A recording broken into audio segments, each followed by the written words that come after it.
नमस्कार दोस्तों, आज मैं पढ़ने वाला हूँ नेपोलियन हिल के द्वारा लिखी गई पुस्तक थिंक एंड ग्रो रिच का चैप्टर 13। इस अध्याय में मैं आगे बढ़ूँ इससे पहले अगर आपने इससे पहले के अध्याय का वीडियो नहीं देखा है तो डिस्क्रिप्शन बॉक्स में आपको उसका लिंक मिल जाएगा, जहाँ से जाके आप देख सकते हैं। तो चलिए शुरू करते हैं। मस्तिष्क विचारों का एक प्रसारण और प्राप्ति केंद्र। 20 से अधिक साल पहले लेखक ने स्वर्गीय डॉक्टर अलेक्जेंडर ग्राहम बेल के साथ और डॉक्टर एल्मर आर गेट्स के साथ संयोजन के रूप में कार्य करते हुए यह ध्यान दिया कि हर मानव मस्तिष्क विचार के कंपन का एक प्रसारण और प्राप्ति केंद्र दोनों है। आकाश के माध्यम से जिस प्रकार रेडियो प्रसारण सिद्धांत द्वारा काम में लाया जाता है, हर मानव मस्तिष्क अन्य दिमाग से छोड़े गए विचार के कंपन को पकड़ने में सक्षम है। पिछले अनुच्छेद के बयान के संबंध में तुलना करें और रचनात्मक कल्पना के विवरण पर विचार करें। जैसा कल्पना पर अध्याय में बताया गया है, रचनात्मक कल्पना मस्तिष्क का रिसीविंग सेट है जो दूसरों के दिमाग द्वारा जारी विचारों को प्राप्त करता है। यह किसी के चेतन या तार्किक मन के बीच संचार की एजेंसी है और इन चार स्रोतों का जिसमें कोई व्यक्ति विचार की प्रेरणा को प्राप्त कर सकता है। इसे प्रेरित करने पर या कंपन की एक उच्च दर होने पर मस्तिष्क उन विचारों के कंपन को ग्रहणशील हो जाता है जो आकाश के माध्यम से बाहर के स्रोतों से इस तक पहुंचते हैं। कंपन का यह उच्च स्तर प्रक्रिया सकारात्मक भावनाओं या नकारात्मक भावनाओं के माध्यम से घटती है। भावनाओं के माध्यम से विचार के कंपनों को बढ़ाया जा सकता है। एक बेहद उच्च दर के कंपन ही केवल ऐसे कंपन है जो एक मस्तिष्क से दूसरे मस्तिष्क आकाश द्वारा चुने और ले जाए जाते हैं। विचार कंपन की एक बेहद उच्च दर पर यात्रा करने वाली ऊर्जा है। ये विचार जो किसी प्रमुख भावनाओं में से एक के द्वारा बदला या उच्च दर पर ले जाया जाता है, वह एक साधारण विचार की तुलना में बहुत ऊंची दर पर कंपन करता है। यह एक प्रकार का विचार है जो मानव मस्तिष्क के प्रसारण तंत्र के माध्यम से एक मस्तिष्क से दूसरे मस्तिष्क तक गुजरता है। जहाँ तक प्रबलता और प्रेरणा शक्ति का संबंध है, सेक्स की भावना मानवीय भावनाओं की सूची में सबसे ऊपर आती है। जो मस्तिष्क सेक्स की भावना से प्रेरित किया गया है वह उस स्थिति की तुलना में काफी अधिक तीव्र दर पर कंपन करता है जिसमें वह भावना सुप्त या अनुपस्थित होती है। सेक्स रूपांतर का परिणाम विचारों के कंपन की दर में इस हद तक वृद्धि होना होता है कि रचनात्मक कल्पना उन विचारों के प्रति अत्यधिक ग्रहणशील हो जाती है जिन्हें यह आकाश से लेती है। दूसरी ओर जब मस्तिष्क एक तीव्र दर से कंपन कर रहा है, यह न केवल आकाश के माध्यम से अन्य मस्तिष्कों द्वारा जारी विचारों और सुझावों को आकर्षित करता है, बल्कि यह एक व्यक्ति का अपने विचार को वह एहसास देता है जो उन विचारों को चुने जाने और अवचेतन मन द्वारा उन पर काम किए जाने से पहले आवश्यक है। इस प्रकार आप देखते हैं कि प्रसारण सिद्धांत वह कारक है जिसके माध्यम से आप अपने विचारों के साथ एहसास और भावनाओं का मिश्रण करते हैं और अपने अवचेतन मन में उन्हें भेज देते हैं। अवचेतन मन मस्तिष्क का भेजने वाला केंद्र है जिसके माध्यम से विचार के कंपन प्रसारित होते हैं। रचनात्मक कल्पना रिसीविंग सेट है जिसके माध्यम से आकाश से विचार के कंपन ग्रहण किए जाते हैं। अवचेतन मन के महत्वपूर्ण कारकों और रचनात्मक कल्पना के उन संकायों के साथ जो आपके मानसिक प्रसारण तंत्र के भेजने वाले और प्राप्त करने वाले सेट का गठन करते हैं। अब आत्म सुझाव के सिद्धांत पर विचार करें जो एक माध्यम है जिसके द्वारा आप प्रसारण केंद्र को संचालित कर सकते हैं। आत्म सुझाव पर अध्याय में वर्णित निर्देशों के माध्यम से निश्चित रूप से आपको उस विधि के बारे में सूचित किया गया होगा जिसके द्वारा इच्छा को इसके मौद्रिक समतुल में परिवर्तित किया जा सकता है। आपके मानसिक प्रसारण केंद्र का संचालन एक अपेक्षाकृत सरल प्रक्रिया है। जब आप अपने प्रसारण केंद्र अवचेतन मन, रचनात्मक कल्पना और आत्म सुझाव का उपयोग करना चाहते हैं तो लागू करने के लिए 3 सिद्धांत को ध्यान में रखना है। वह प्रेरणा जिसके माध्यम से आप इन 3 सिद्धांतों को कार्य रूप देते हैं, उस इच्छा के साथ शुरू होने वाली प्रक्रिया का वर्णन कर दिया गया है। महानतम शक्तियाँ अमूर्त होती है। महामंदी दुनिया को उन शक्तियों को समझाने की सीमा रेखा पर ले आया जो अमूर्त और अनदेखी है। उन युगों से जो गुजर चुके, इंसान अपनी भौतिक इंद्रियों पर बहुत ज़्यादा निर्भर रहा और अपने ज्ञान को भौतिक चीज़ों तक सीमित कर लिया जिन्हें वह देख, स्पर्श, तौल और माप सकता है। अब हम सबसे अद्भुत युग में प्रवेश कर रहे हैं, एक युग जो हमारे बारे में, दुनिया की अमूर्त शक्तियों के बारे में कुछ सिखाएगा। शायद हम इस युग के गुजरते हुए सीखेंगे कि अन स्वयं उस शारीरिक स्वयं की तुलना में अधिक शक्तिशाली है जिसे हम आईने में देखते हैं। कभी कभी इंसान उन चीज़ों के बारे में हल्के तरह से बोलता है जिन्हें वे अपनी 5 इंद्रियों के माध्यम से नहीं समझ सकते हैं, और जब हम उनके बारे में सुनते हैं हमें इसे याद दिलाना चाहिए कि हम सब अनदेखी और अमूर्त शक्तियों द्वारा नियंत्रित किए जाते हैं। पूरी मानव जाति में इतनी शक्ति नहीं है कि वह महासागरों की घूमती लहरों में लिपटी अमूर्त शक्तियों का मुकाबला करे या उसे नियंत्रित कर सके। इंसान में उस गुरुत्वाकर्षण की अमूर्त शक्ति को समझने की क्षमता भी नहीं है जो इस छोटी सी पृथ्वी को बीच में लटकाए रखती है और इंसान को गिरने से बचाती रहती है, जो उसे नियंत्रित करने की शक्ति से तो बहुत कम है। इंसान उस अमूर्त शक्ति के पूरी तरह से अधीन है जो गड़गड़ाहट वाले तूफान के साथ आती है और वह अमूर्त शक्ति की मौजूदगी में असहाय हो जाता है। उसे यह तक नहीं पता कि बिजली क्या है और कहां से आती है और इसका उद्देश्य क्या है, और न ही यह किसी तरह से अनदेखी और अमूर्त चीज़ों के संबंध में मनुष्य की अज्ञानता का अंत है। वह पृथ्वी की मिट्टी में लिपटी अमूर्त शक्ति को नहीं समझता है, एक शक्ति जो उस भोजन का हर निवाला प्रदान करती है जो वह खाता है, हर कपड़ा जो वह पहनता है, हर डॉलर जिसे वह जेब में रखता है। मस्तिष्क की नाटकीय कहानी अंतिम पर समाप्त नहीं। इंसान अपनी सीखी बघाड़ने वाली संस्कृति और शिक्षा के साथ भी अमूर्त शक्तियों के बारे में बहुत कम या बिल्कुल नहीं समझता है। वह जानता है लेकिन थोड़ा बहुत भौतिक मस्तिष्क के विषय में और इसकी जटिल मशीनरी के अपने विशाल नेटवर्क के बारे में, जिसके माध्यम से विचार की शक्ति को इसके पदार्थ समतुल में परिवर्तित किया जाता है।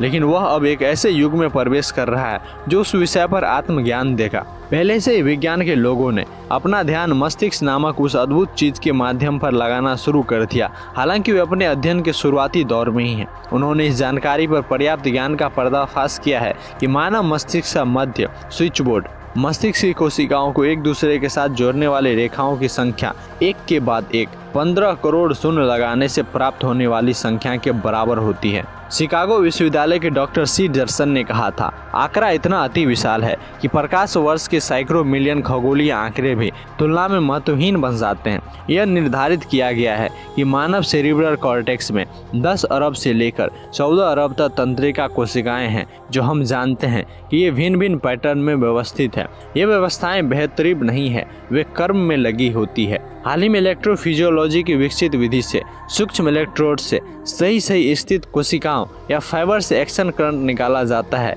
और उन्हें रेडियो ट्यूब्स के साथ उन्हें भेजा जाता है और एक वेल्ट के 10 लाखवें हिस्से के लिए संभावित अंतर रिकॉर्ड किए जाते हैं। यह कल्पनातीत है कि ऐसा जटिल मशीनरी केवल भौतिक शरीर के विकास और रखरखाव के एकमात्र उद्देश्य को पूरा करने के लिए ही अस्तित्व में होनी चाहिए। क्या यह संभव नहीं है कि वही प्रणाली जो अरबों मस्तिष्क कोशिकाओं को एक से दूसरे तक संचार का माध्यम देती है, किसी अन्य अमूर्त शक्तियों के साथ भी संचार का साधन प्रदान करे? जब यह पुस्तक लिखी जा चुकी थी, इस पुस्तक की पांडुलिपि के प्रकाशक तक पहुंचने से ठीक पहले न्यूयॉर्क टाइम्स में एक संपादकीय दिखाई दिया जिसमें लिखा था कि अद्भुत मानसिक घटना के क्षेत्र में कम से कम एक महान विश्वविद्यालय और एक बुद्धिमान अन्वेषक एक संगठित शोध कर रहे हैं, जिसके माध्यम से निष्कर्ष पर पहुंचा गया है। इस अध्याय और इसके बाद के अध्यायों में बताए गए विचार उसके निष्कर्ष के समान ही है। संपादकीय ने डॉक्टर राइन और ड्यूक विश्वविद्यालय में उनके सहयोगियों के कार्य का संक्षेप में विश्लेषण किया है। टेलीपैथी क्या है? एक महीने पहले हमने इस पृष्ठ पर अतिनेंद्रिय दृष्टि और दूर संवेदन के अस्तित्व को निर्धारित करने के लिए 1 लाख से अधिक प्रशिक्षणों में प्रोफेसर राइन और ड्यूक विश्वविद्यालय में उनके सहयोगियों द्वारा हासिल उल्लेखनीय परिणाम में से कुछ का उल्लेख किया था। ये परिणाम हार्पर्स मैगजीन में पहले 2 लेखों में प्रस्तुत किए गए थे। दूसरे में जो अब दिखाया गया है, लेखक E.H. राइट्स अवधारणा के उन अति संवेदी तरीकों को प्रकृति से संबंधित जो कुछ सीखा है या जिसका निष्कर्ष निकालना उचित लगता है उसे प्रस्तुत करने का प्रयास करते हैं। दूर संवेदन और अतिनेंद्रिय दृष्टि राइन के प्रयोगों के परिणाम के रूप में अब कुछ वैज्ञानिकों को अत्यधिक संभावित लगती है। विभिन्न शीघ्र ग्रहण करने योग्य लोगों में से एक विशेष पैक में से इतने पत्तों के नाम लेने के लिए कहा गया जितने वे बिना देखे और बिना कोई अन्य संवेदी उपयोग किए बता सकते थे। कई पुरुषों और महिलाओं की खोज कर ली गई जो नियमित रूप से बहुत से पत्तों का सही नाम बता सके थे, और इसके संयोग या भाग के कारण होने की करोड़ संभावनाओं में से एक भी संभावना नहीं था। लेकिन उन्होंने यह कैसे किया? यह मानते हुए इन शक्तियों का अस्तित्व है, ये संवेदी प्रतीत नहीं होती है, उनके लिए कोई ज्ञात अंग नहीं है। प्रयोगों ने 100 मील की दूरी पर भी उतनी ही अच्छी तरह से काम किया जितना एक ही कमरे में किया था। श्रीमान राइट्स की राय में इन तथ्यों को भी विकिरण के किसी भी भौतिक सिद्धांत के माध्यम से समझाने का प्रयास नहीं किया जा सकता है। विकिरित ऊर्जा के सभी ज्ञात रूपों में तय दूरी के वर्ग के साथ व्युत्क्रमानुपाती गिरावट आती है। दूर संवेदन और अति निंदनीय दृष्टि में नहीं आती है, लेकिन वे हमारी अन्य मानसिक शक्तियों की तरह भौतिक कारणों के माध्यम से बदलती है। सबसे व्यापक राय के विपरीत वे तब बेहतर नहीं होती है जब व्यक्ति सुप्त अवस्था या अर्ध निंद्रा की अवस्था में होता है, बल्कि इसके विपरीत जब वह पूरी तरह जगा हुआ और सतर्क होता है। रैन ने खोजा कि एक मादक द्रव समझने वाले के अंक कम कर देगा, जबकि एक प्रेरक हमेशा उसे ऊंचा कर देगा। सबसे विश्वसनीय प्रदर्शनकर्ता जाहिर तौर पर एक अच्छा स्कोर नहीं बना सकता जब तक वो अपनी पूरी कोशिश न करे। एक निष्कर्ष जो राइट ने विश्वास से निकाला वह है कि दूर संवेदन और अति निंद्रिय वास्तव में एक ही समान है। यही कारण है कि एक मेज पर उल्टे पड़े पत्तों को बता देने में प्रयोग होने वाला संख्या ही वह है जो किसी अन्य व्यक्ति के मस्तिष्क के विचार को पढ़ता है। इस विश्वास के कई आधार हैं। अब तक उदाहरण के लिए ये 2 उपहार हर उस व्यक्ति में पाए जाते हैं जो उनमें से किसी एक का आनंद उठाता है। अभी तक हर एक में दोनों लगभग एक समान प्रबलता वाले होते हैं। दोनों पर ही किसी पर्दे, दीवारों, दूरी का कोई प्रभाव नहीं पड़ता। राइट उस निष्कर्ष से भी आगे की जो बात व्यक्त करते हैं वह मात्र अंतर्ज्ञान से अधिक कुछ नहीं है कि अन्य अतिरिक्त संवेदी अनुभव, भविष्य सूचक सपने, आपदा के पूर्वाभास और इसी तरह उसी संकाय का हिस्सा साबित हो सकते हैं। पाठकों को इन निष्कर्षों को स्वीकार करने के लिए नहीं कहा गया है जब तक वह इसे आवश्यक न समझे, लेकिन राइन के ढेर सबूत प्रभावशाली रहने ही चाहिए। इस स्थिति के संबंध में डॉक्टर राइन की घोषणा को देखते हुए, जिसके तहत मस्तिष्क उस पर प्रतिक्रिया करता है जिसे वह अवधारणा के अतिरिक्त संवेदी तरीके कहता है, मैं अब उनकी गवाही में यह जोड़ते हुए विशेषाधिकार प्राप्त महसूस करता हूं कि मैंने और मेरे साथियों ने वह खोज लिया जो हम विश्वास करते हैं कि एक आदर्श स्थिति है जिसके तहत मस्तिष्क को प्रेरित किया जा सकता है ताकि अगले अध्याय में वर्णित छठी इंद्रिय से व्यवहारिक तरीके से कार्य करवाया जा सके। मैं जिन परिस्थितियों का संदर्भ देता हूं वह मेरे और मेरे स्टाफ के 2 सदस्यों के बीच कार्य का गठबंधन है। प्रयोग और अभ्यास के माध्यम से हमने यह खोजा है कि अपने मस्तिष्क को कैसे प्रेरित करें ताकि अपने 3 मस्तिष्कों के सम्मिश्रण से एक बनाने की प्रक्रिया द्वारा उन निजी समस्याओं की एक महान विविधता का हल निकाले जो मेरे ग्राहकों द्वारा प्रस्तुत की जाती है। प्रक्रिया बहुत सरल है। हम एक सम्मेलन की मेज पर बैठते हैं, हम स्पष्ट रूप से विचाराधीन समस्या की प्रकृति बताते हैं, फिर यह चर्चा शुरू करते हैं। प्रत्येक व्यक्ति अपने मन में आए किन्हीं भी विचारों का योगदान देता है।